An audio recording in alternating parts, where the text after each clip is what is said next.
తాకట్లో ఉన్న మీ బంగారాన్ని విడిపించి ఆ రోజు ఆన్లైన్ రేటుకి కొంటాం. Sharma gold company. మీకు ఇంకా ఏ పని పడ్డా చేసింది నేనే.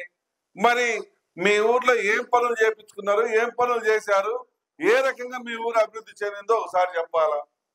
ఆ ఊరికి బ్రిడ్జి కట్టమంటే మీ ఊర్లో పట్టించుకున్న వాళ్ళు లేరు. సంవత్సరాలుగా బ్రిడ్జి కూడా నేనే కట్టా. ఏ పని చేసినా నేనే చేశా. నాగులారం నుంచి తర్వాత దిగరపల్లి రోడ్డు కూడా నేనే వేయించా. ఏం చేయాలి అంటే పని చేసిన వాడిని గౌరవించడం, పని చేసినటువంటి వాడిని అభిమానించడం అనేది మనకు లేదా? మనకు మంచి చెడు విచక్షణ అనేది ఉండదా? మరి ఎందుకు నాకు అన్యాయం చేస్తా ఉన్నారో, ఎందుకు మేము చేసిన తప్పేందో అర్థం కావట్లేదు.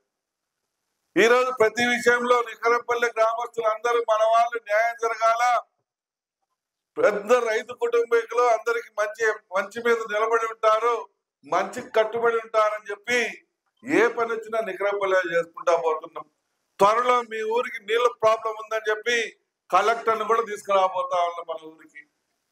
మరి ఇన్ని చేస్తా ఉంటే ఏం చేసిండ్రు, ఏం చేయలేదని వాళ్ళేమో బాబు షూరిటీ మోసం గ్యారెంటీ అంటుండ్రు. ఎవడ్రా మోసం చేసింది? మేము మోసం చేశామా?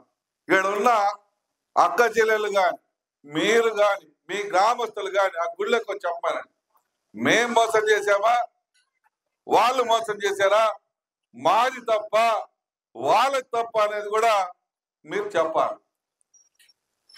ఎవరిది తప్పైతే వాడికి దండన వేయాలి. అంతేగాని గుడ్డెత్తుపై సేలో పడ్డట్టు ఎవడో చెప్పినాడని చెప్పి ఒక సేలో పడితే అందరూ సేలో దూకటం అనేది మీ పెద్దరికానికే కరెక్ట్ కాదు.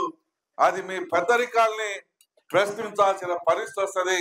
మీ ఊరి మంచితనానికి అది కరెక్ట్ కాదనేది నా అభిప్రాయం.